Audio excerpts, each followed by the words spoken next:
حضور اکرم صلی اللہ علیہ وآلہ وسلم کا ابتدائی دور اچھے سچے پاکیزہ خوابوں سے شروع ہوا۔ آپ خواب میں جو کچھ دیکھتے وہ صبح کی روشنی کی طرح صحیح اور سچا ثابت ہوتا۔ پھر من جانب قدرت آپ تنہائی پسند ہو گئے اور آپ نے غار حرا میں خلوت نشینی اختیار فرمائی اور کئی دن اور رات وہاں مسلسل عبادت اور یاد الہی و ذکر و فکر میں مشغول رہتے۔ جب تک گھر آنے کو دل نہ چاہتا توشہ ہمرا لیے ہوئے وہاں رہتے۔ توشہ ختم ہونے پر ہی اہلیہ محترمہ حضرت خدیجہ رضی اللہ تعالی عنہ کے پاس تشریف لاتے اور کچھ توشہ ہمرا لے کر پھر وہاں جا کر خلوت گزین ہو جاتے۔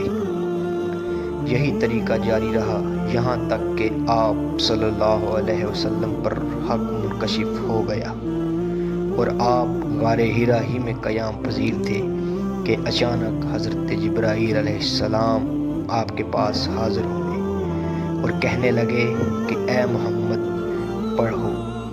آپ فرماتے ہیں کہ میں نے کہا کہ میں پڑھنا نہیں جانتا۔ آپ صلی اللہ علیہ وآلہ وسلم فرماتے ہیں کہ فرشتے نے مجھے پکڑ کر اتنے زور سے کھینچا کہ میری طاقت جواب دے گئی۔ پھر مجھے چھوڑ کر کہا کہ پڑھو۔ میں نے پھر وہی جواب دیا کہ میں پڑھا ہوا نہیں ہوں۔ اس فرشتے نے مجھ کو نہایت ہی زور سے کھینچا کہ مجھ کو سخت تکلیف محسوس ہوئی۔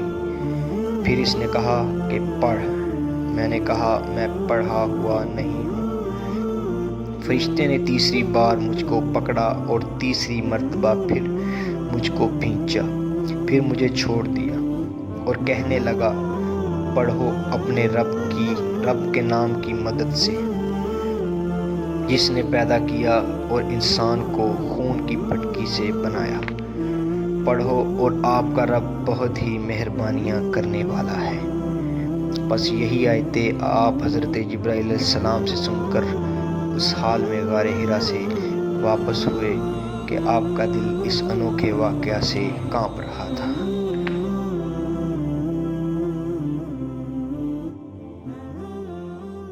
خدیجہ کے ہاں تشریف لائے اور فرمایا مجھے کمبل اڑا دو، مجھے کمبل اڑا دو۔ لوگوں نے آپ کو کمبل اڑا دیا۔ جب آپ کا ڈر جاتا رہا تو آپ نے اپنی زوجہ محترمہ حضرت خدیجہ رضی اللہ تعالی عنہ کو تفصیل کے ساتھ یہ واقعہ سنایا اور فرمانے لگے کہ مجھ کو اب اپنی جان کا خوف ہو گیا ہے۔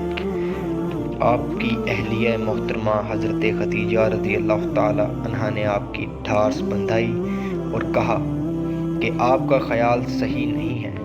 خدا کی قسم آپ کو اللہ کبھی رسوا نہیں کرے گا۔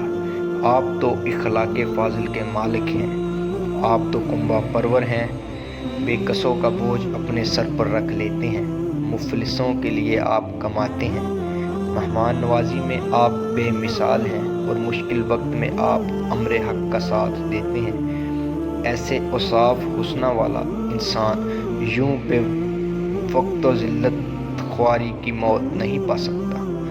پھر مزید تسلی کے لیے حضرت خدیجہ رضی اللہ تعالی عنہ نے آپ صلی اللہ علیہ وسلم کو ورقہ بن نوفل کے پاس لے گئی جو ان کے چچا زاد بھائی تھے اور زمانہ جاہلیت میں نصرانی مذہب اختیار کر چکے تھے اور عبرانی زبان کے کاتب تھے۔ چنانچہ انجیل کو بھی حسب منشاء خداوندی عبرانی زبان میں لکھا کرتے تھے۔ وہ بہت بوڑھے ہو گئے تھے یہاں تک کہ ان کی بینائی بھی رخصت ہو چکی تھی۔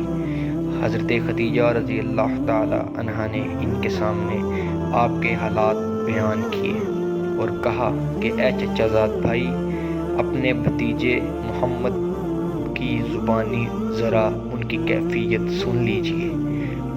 وہ بولے کہ بھتیجے آپ نے جو کچھ دیکھا ہے اس کی تفصیل سنو۔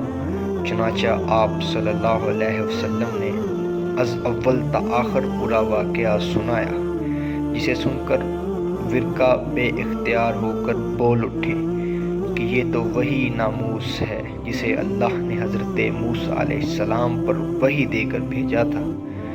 کاش میں آپ کے اس عہد نبوت کے شروع ہونے پر جوان عمر ہوتا، کاش میں اس وقت تک زندہ رہتا جب کہ آپ کی قوم آپ کو اس شہر سے نکال دے گی۔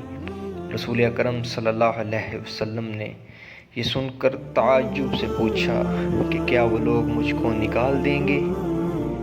پھر کعب بولا، ہاں یہ سب کچھ سچ ہے، مگر جو شخص بھی آپ کی طرح امر حق لے کر آیا، لوگ اس کے دشمن ہی ہو گئے ہیں۔